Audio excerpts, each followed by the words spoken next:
Hello students, स्वागत है आप सभी का APJ online classes YouTube channel पर। क्लास 9 पूरक परीक्षा 2023 का एक क्वेश्चन पेपर लेके आ गए। सब्जेक्ट हिंदी का है। बहुत बच्चों का डिमांड था कि सर पूरक परीक्षा से संबंधित क्वेश्चन पेपर आप अपलोड कीजिए। तो यहाँ पे मैं आपका जो सबसे पहले पेपर है हिंदी का 4 जुलाई 2023 मंगलवार को होने वाला है। मैं यहाँ पे हिंदी का क्वेश्चन पेपर लेके आ गया हूँ। तो इस वीडियो को आप लास्ट तक देखिए और चैनल पे नए चैनल को सब्सक्राइब कर बेल आइकन प्रेस कर लीजिए, जिससे आने वाले वीडियो का नोटिफिकेशन आप तक पहुंचता रहे। और आप इस वीडियो के कमेंट में ये बताइएगा आप किस सब्जेक्ट में सप्लीमेंट्री हैं और किस सब्जेक्ट का आपको क्वेश्चन पेपर चाहिए। तो आप कमेंट कर बता दीजिएगा, मैं उस सब्जेक्ट का क्वेश्चन पेपर आपको प्रोवाइड कर दूंगा। तो चलिए आइए फटाफट से आगे बढ़ते हैं। यहाँ पे मैं इन सभी क्वेश्चनों का आंसर भी देने वाला हूं, तो वीडियो को लास्ट तक देखिए और चलते हैं आगे। यहाँ पे आप देख सकते हैं, यहाँ पे पहला क्वेश्चन जो आपका है सही विकल्प चुनकर लिखिए। ठीक है, इसी तरह से आपके एग्जाम में पूछा जाएगा। और इसमें पहला है रस खान कहां जन्म लेना चाहते हैं। तो यहाँ पे आपको बताना है ब्रजभूमि में। ठीक है, इसका राइट आंसर हो जाएगा आ नंबर। ठीक है, आइए बढ़ते आगे। और यहां पे आप देख सकते हैं इसका दूसरा क्वेश्चन क्या है, कवि के अनुसार ईश्वर कहां रहता है। तो यहां पे आपको बताना इसका आंसर नंबर वाह होगा हर प्राणी की श्वास में। आइए बढ़ते आगे। नेक्स्ट नंबर यहां पे तीसरा है कि वीर रस का स्थायी भाव है। तो वीर रस का स्थायी भाव होता है उत्साह, और इसमें आ नंबर में आप टिक करेंगे। आइए बढ़ते हैं आगे। और यहां पे आप देख सकते हैं अगला क्वेश्चन आपके पास है, लेखिका मृदुला गर्ग की नानी के पति क्या थे। तो यहां पे आपको बताना है बैरिस्टर। और इसके बाद हम बढ़ते हैं आगे। और यहां पे इसका 5वां नंबर है, जगदीश में कौन सी संधि है। तो यहां पे आपको बताना है व्यंजन संधि। आइए बढ़ते हैं आगे। और यहां पे आप देख सकते हैं क्वेश्चन नंबर 6वां, रीढ़ की हड्डी एकांकी किस समस्या पर आधारित है। इसका हम आंसर देखेंगे। इसका जो आंसर है ये हो जाएगा आपका ब नंबर, विवाह समस्या पर। आइए बढ़ते हैं आगे। यहां पे ये रहा आपका क्वेश्चन नंबर दूसरा, जिसमें आपसे पूछा गया है रिक्त स्थानों की पूर्ति कीजिए। ये क्वेश्चन पेपर आप तैयार कर लेते हैं तो आपके बहुत अच्छे अंक आएंगे। और जो भी हिंदी में सप्लीमेंट्री हो गए हैं उनका पेपर आपको पता है कि 4 जुलाई को होने वाला है। तो आप सभी लोग इस क्वेश्चन पेपर को जरूर तैयार करके जाएं, आपको इससे बहुत सा बेनिफिट मिलेगा। और यहां पे इसका पहला देखते हैं, जिसके कारण स्थायी भाव जागृत हो वह डैश डैश कहलाता है, तो वो आलंबन कहलाता है। ठीक है, आइए बढ़ते हैं आगे। और यहां पे आप देख सकते हैं, यहां पे अगला है दूसरा नंबर, पीपर पात्र सरिस मन डोला में डैश डैश अलंकार है। तो यहां पे आपको बताना है उपमा अलंकार। इसके बाद है आपका तीसरा नंबर, हिंदी का प्रथम उपन्यास डैश डैश को माना गया है। तो यहां पे परीक्षा गुरु को। इसकी बात आगे बढ़ते हैं। यहां पे आप देख सकते हैं चौथा नंबर आपके पास है, उमा ने डैश डैश की परीक्षा पास कर ली थी। तो यहां पे बीए की। ठीक है, इसके बाद अगला है 5वां नंबर, जूता डैश डैश से हमेशा कीमती रहता है। तो यहां पे टोपी। इसके बाद हम बढ़ते हैं आगे। और यहां पे आप देखेंगे 6वां नंबर, यहां पे क्वेश्चन है डैश डैश आए बड़े ठन के संबर के। यहां पे 6वां नंबर है, आए बड़े ठन के संबर के डैश डैश। तो यहां पे आपको लिखना है मेघ। ठीक है, इसके बाद हम बढ़ते हैं आगे। और यहां पे देख सकते हैं क्वेश्चन नंबर तीसरा है आपका, सही जोड़ी बनाइए। ठीक है, ये भी आपका 6 नंबरों का है। और यहां पे पहला है चारुचंद की चंचल किरणें। तो यहां पे आपको इसका आंसर है, ये आंसर आपके इधर लिखा हुआ है तो आप देख सकते हैं। यहां पे चारुचंद की चंचल किरणें, इसमें इसका आंसर होगा अनुप्रास अलंकार। और इसका दूसरा नंबर है काव्य की आत्मा, यहां पे होता है रस।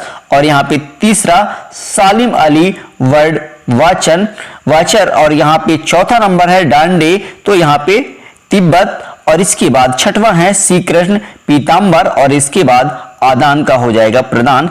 इस तरह से ये आपका क्वेश्चन नंबर जो तीसरा था सही जोड़ी, ये आपका कंप्लीट होता है। आशा करता हूं यहां तक आपको समझ में आ गया होगा, और चलते हैं आगे। यहां पे आपका क्वेश्चन नंबर नेक्स्ट है चौथा, सत्य असत्य लिखिए। नंबर पहला है मेघ वन ठन के आए हैं, तो ये आपका सत्य है, ठीक है। यहां पे दूसरा है सुमति अपने यजमानों में बहुत लोकप्रिय था, ये भी आपका सत्य है। इसके बाद हम बढ़ते हैं आगे, और यहां पे आप देख सकते हैं तीसरा नंबर है काफी हार्ट्स बंद हो गई थी, तो यहां पे इसका भी आंसर सत्य है, ठीक है। इसके बाद हम बढ़ते आगे, यहां पे अगला है चौथा श्रृंगार रस का स्थायी भाव आप सभी को पता होगा, हास्य, तो यहां पे हास्य नहीं होता है, श्रृंगार रस का स्थायी भाव रति होता है, तो यहां पे हास्य लिखा गया, तो यानी ये गलत है, ये असत्य है। प्रत्यय शब्द के पहले जुड़ते हैं, ये भी क्या है आपका असत्य है। तो यहाँ पे छठवां नंबर देख लीजिएगा, लेखिका मृदुला गर्ग की मां परंपरा बहू की दायित्व को निभा नहीं पाती थी, तो यहाँ पे ये सत्य है। इसके बाद हम बढ़ते हैं आगे, और यहाँ पे आपका क्वेश्चन नंबर है पांचवा, एक शब्द या एक वाक्य में आपको उत्तर देना है। यहाँ पे पहला है ज्ञान मार्गी भक्ति शाखा के प्रतिनिधि कवि कौन है, तो यहाँ पे आपको बताना है कबीरदास। चलिए आइए बढ़ते हैं आगे। यहाँ पे आपका दूसरा नंबर है रिपोर्टाज किस भाषा का शब्द है, तो यहाँ पे फ्रेंच भाषा का है। चलिए यहाँ पे तीसरा नंबर सदाचार का विलोम शब्द क्या है, तो यहाँ पे दुराचार। इसके बाद बढ़ते हैं आगे, ऊंचे कुल में जन्म लेकर क्या करना चाहिए, तो यहाँ पे इसका राइट आंसर है अच्छे कर्म करना चाहिए। इसके बाद ये पांचवा है कहानी के कितने तत्व माने गए हैं, तो यहाँ पे कहानी के 6 तत्व माने गए हैं, ठीक है। इस तरह से ये क्वेश्चन नंबर आपका छठवा है, पर दादी ने आधा लोटा पानी किसे पिलाया, तो यहाँ पे चोर को। इस तरह से ये आपका कंप्लीट होता है। इसके बाद यहां से आपका क्वेश्चन नंबर 6 स्टार्ट होता है। यहाँ पे आप क्वेश्चन देख लीजिए फटाफट से, ज्ञान मार्गी भक्ति शाखा के प्रमुख विशेषताएं लिखिए। चलिए इसका अथवा भी आप देख सकते, इन क्वेश्चनों को आप तैयार कर लेते हैं तो यकीन मानिए आप एग्जाम में बहुत अच्छे अंक पाएंगे। छायावादी काव्य की 2 विशेषताएं लिखिए। इसके बाद ये है आपका क्वेश्चन नंबर 7वां, कवि सुमित्रानंद पंत ने गांव को हरता जन मन क्यों कहा है। इसके बाद इसका अथवा है इस संसार में सच्चा संत कौन कहलाता है। इसके बाद यहाँ पे आप देख सकते हैं ये रहा क्वेश्चन नंबर 8, हास्य रस की परिभाषा उदाहरण सहित लिखिए। इसका अथवा है सवैया छंद की परिभाषा उदाहरण सहित लिखिए। इसके बाद क्वेश्चन नंबर 9 है कबीर के काव्य के भाव सौंदर्य की 2 विशेषताएं लिखिए। इसका अथवा है रसखान की 2 रचनाएं लिखिए। इस तरह से ये रहा क्वेश्चन नंबर आपका 10वां, महाकाव्य किसे कहते हैं, हिंदी के 2 महाकाव्यों के नाम लिखिए। इसका अथवा है जीवनी और आत्मकथा में 2 अंतर लिखिए। इसके बाद हम देखेंगे ये रहा आपका क्वेश्चन नंबर 11, आप देख सकते हैं आपने यह प्रेमचंद के फटे जूते व्यंग पदा इसे पढ़कर आपको लेखक की कौन सी बातें आकर्षित करती हैं ये आपको बताना है, ठीक है। आप बुक पढ़े होंगे तो ये क्वेश्चन आपसे बन जाएंगे, ठीक है। यहाँ पे इसका अथवा भी आप देख सकते हैं, यहाँ पे ये रहा इसका अथवा, और लेखिका ने अपनी माँ के व्यक्तित्व की किन विशेषताओं का उल्लेख किया है। इसके बाद हम बढ़ते आगे, ये रहा आपका क्वेश्चन नंबर 12, कहानी किसे कहते हैं, 2 कहानीकारों के नाम लिखिए। इसका अथवा है रेखा चित्र किसे कहते हैं। और इसके बाद ये रहा आपका क्वेश्चन नंबर 13, किन घटनाओं से पता चलता है कि हीरा और मोती में गहरी दोस्ती थी। इसका अथवा है अपनी यात्रा के दौरान लेखक को किन किन कठिनाइयों का सामना करना पड़ा। इसके बाद ये रहा आपका क्वेश्चन नंबर 14 है, प्रेमचंद की कोई 2 रचनाएं लिखते हुए हिंदी साहित्य के में उनका स्थान निर्धारित कीजिए। इसके बाद इसका अथवा है महादेवी वर्मा की भाषा शैली की विशेषताएं लिखिए। इसके बाद ये रहा आपका क्वेश्चन नंबर 15, तिब्बत यात्रा के दौरान लेकर राहुल साकृतापन को किन कठिनाइयों का सामना करना पड़ा। इसके बाद इसका अथवा है प्रेमचंद के फटे जूते के आधार पर प्रेमचंद के व्यक्तित्व की दो विशेषताएं लिखिए। इसका क्वेश्चन नंबर 16 है निपात शब्द क्या है लिखिए। इसका अथवा है मुहावरे एवं लोकोक्तियों में अंतर लिखिए। इसके बाद ये रहा आपका क्वेश्चन नंबर 17, आप देख सकते हैं। इसके बाद ये रहा आपका क्वेश्चन नंबर 18, ठीक है। इसके बाद हम बढ़ते हैं आगे। ये रहा आपका क्वेश्चन नंबर 19, निम्नलिखित गद्यांश की संदर्भ प्रसंग साहित्य व्याख्या आपको लिखना है, ये आप पढ़ सकते हैं इसको।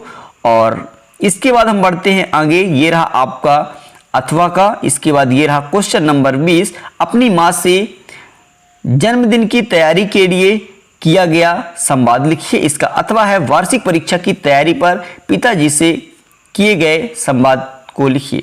इसके बाद ये रहा आपका क्वेश्चन नंबर 21, निम्नलिखित गद्यांश को पढ़कर नीचे दिए गए प्रश्नों के उत्तर आपको देना। ये गद्यांश दिया हुआ है, आप इस गद्यांश को ध्यान पूर्वक पढ़िए और ये जो क्वेश्चन दिए हुए इन क्वेश्चनों का आपको आंसर देना है। आइए हम बढ़ते हैं आगे और यहाँ पे देख सकते हैं ये रहा आपका इसी का 21 नंबर का अथवा है और इसके बाद ये रहा आपका क्वेश्चन नंबर 22, ठीक है। इसके बाद हम बढ़ते हैं आगे। यहाँ पे आप देख सकते हैं क्वेश्चन नंबर 22 में आप कक्षा 9वीं वर्ग ब के छात्र हैं, अपना वर्ग बदलने के लिए प्राचार्य महोदय को एक आवेदन पत्र लिखना है। इसका अथवा है स्थानांतरण प्रमाण पत्र प्राप्त करने हेतु अपने विद्यालय के प्राचार्य को आवेदन पत्र लिखना है। इसके बाद ये रहा आपका क्वेश्चन नंबर 23, निम्नलिखित में से किसी एक विषय पर आपको रूपरेखा सहित निबंध लिखना है, ठीक है। यहाँ पे पॉइंट दिया हुआ है, जल ही जीवन है, अनुशासन का महत्व, विज्ञान के चमत्कार, जल संरक्षण के उपाय। तो यहाँ पे आप इस क्वेश्चन पेपर को पूरा तैयार कर लेते हैं तो यकीन मानिए आपके अंक बहुत अच्छे आएंगे। और आपको किस विषय से संबंधित वीडियो चाहिए तो आप कमेंट कर बताइएगा और चैनल को सब्सक्राइब कर बेल आइकन प्रेस करिए जिससे आने वाली वीडियो का नोटिफिकेशन आप तक पहुंचता रहे। चलते नेक्स्ट वीडियो मिलेंगे, तब तक के लिए जय हिंद, जय Bharat, thank you, best of luck.